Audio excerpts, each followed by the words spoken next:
Hi, I'm Joni Patry, and welcome to my YouTube channel. Well, today I want to talk about what is in store for the sign of Aquarius for 2025.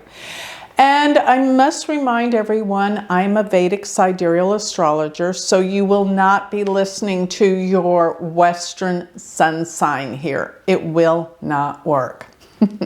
So, if you don't know your Vedic ascendant or moon sign, that's what I want you to listen to.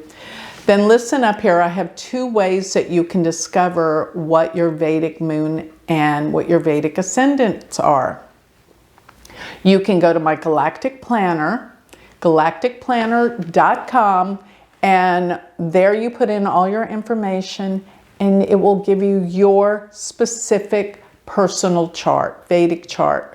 And it will specifically tell you what your moon and your ascendant signs are.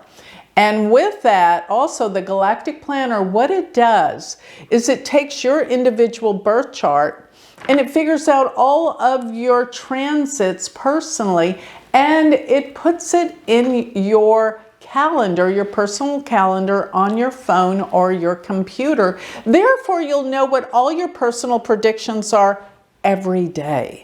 It's amazing. You've got to try it out. But if you don't want to do that, then I have a free chart calculator on my website. Go to galacticcenter.org, and once you put all your information in the calculator, scroll all the way to the bottom to figure out what your AS, that's your ascendant, is, what sign, and your MO, that's your moon sign, what sign it's in. And once you figure that out and you discover that you're an Aquarius moon or ascendant, then listen up, I've got some news for you.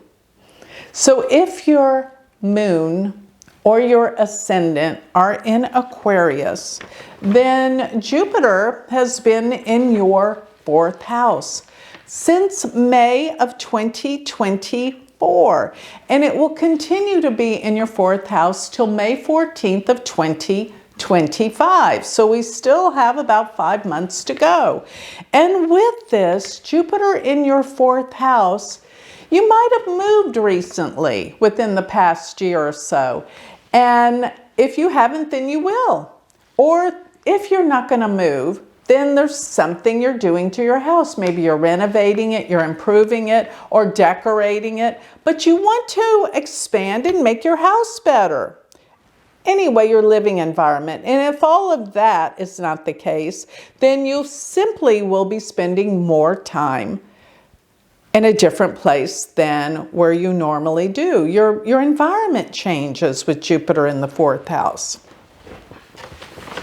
And remember, the fourth house deals with your sense of security and happiness. So it's been a good time for you. It's been where you feel more secure.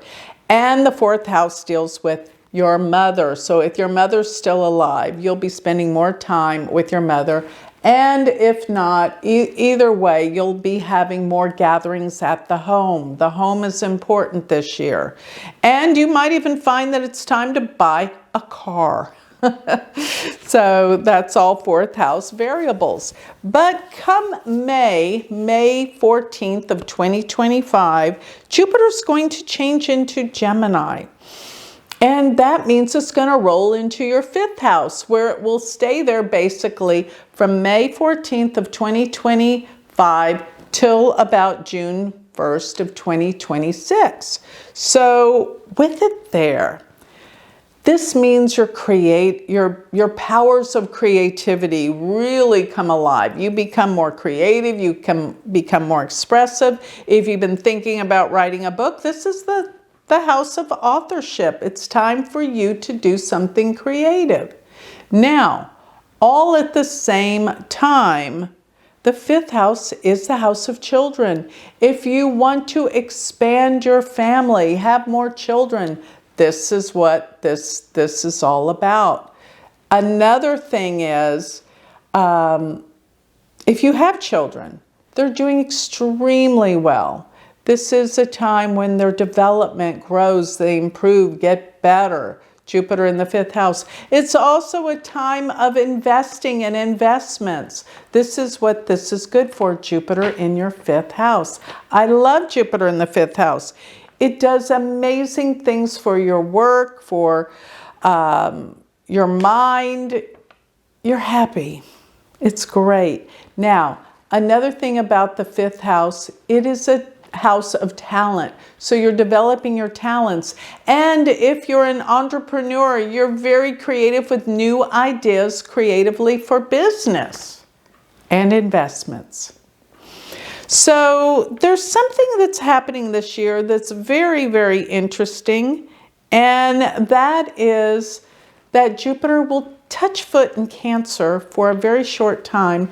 And this time period will be October through the first week of December.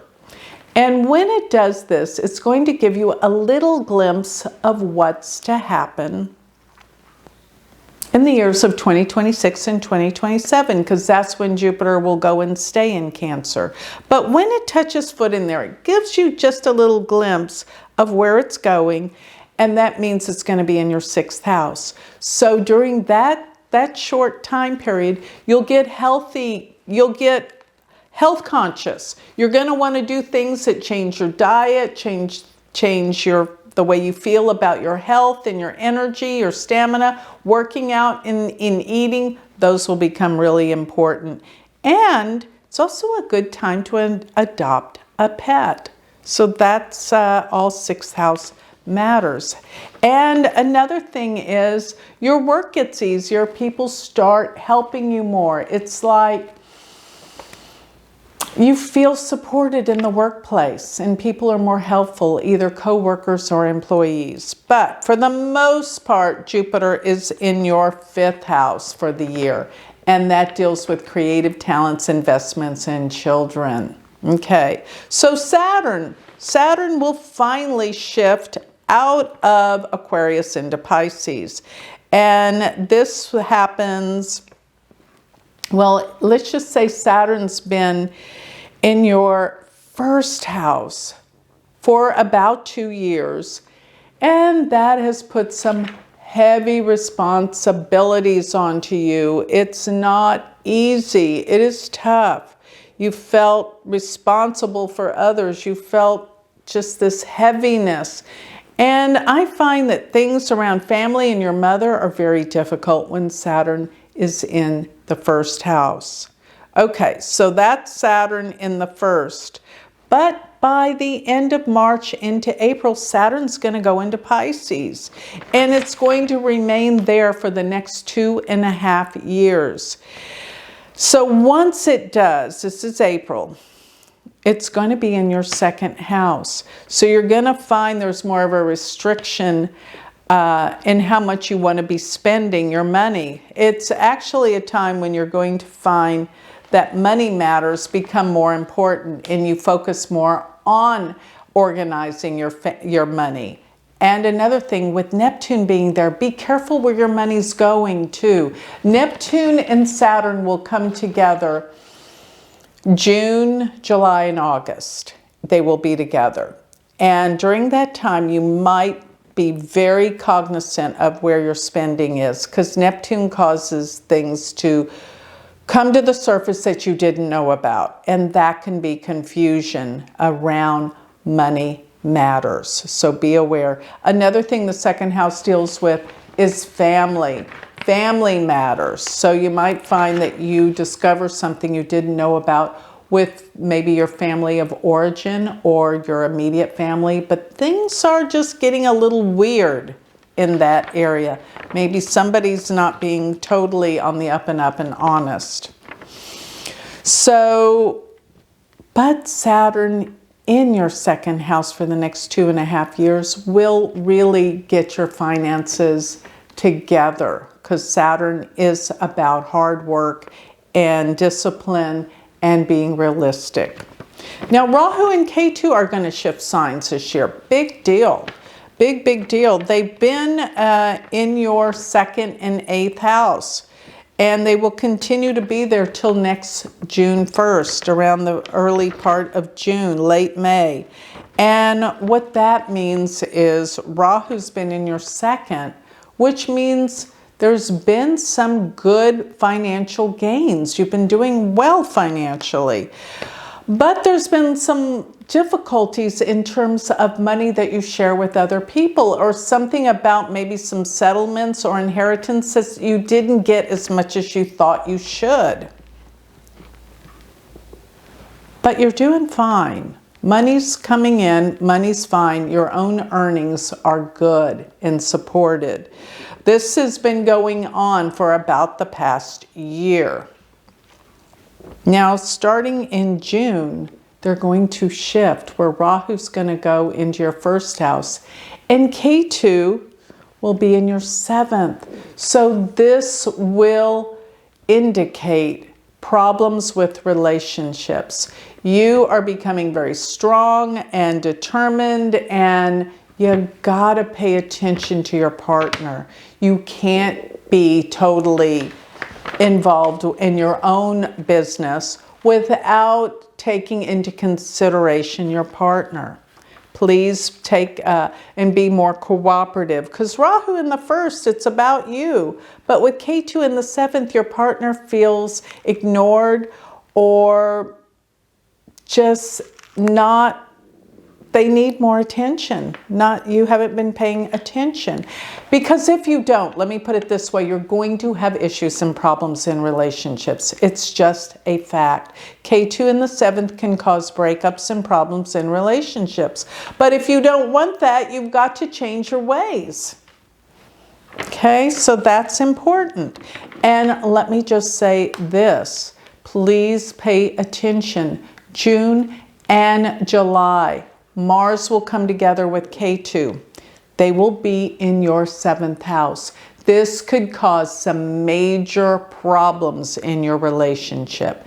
And you know what else? This could even represent business partnerships too. So I want you to be very, very aware and watch what you say and what you do around your relationships. This could be a breakup of a marriage or a relationship in June and July if you're not careful. Maybe you're ready to break up.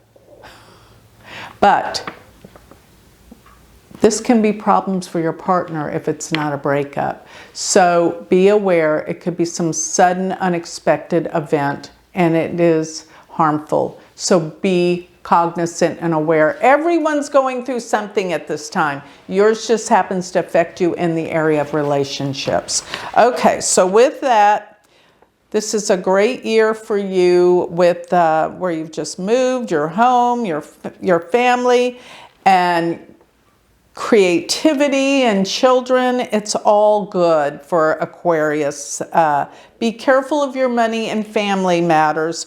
And most of all, what's coming up on the forefront, be very careful how you treat your partners, whether it's business or marriage, but be very, very cognizant about June and July. So with that, I think I'll close. If you would like to learn more, if this has inspired you to learn more about yourself and about what you can expect day in to day out predictive work, go to my planner. You're going to love it. Check it out.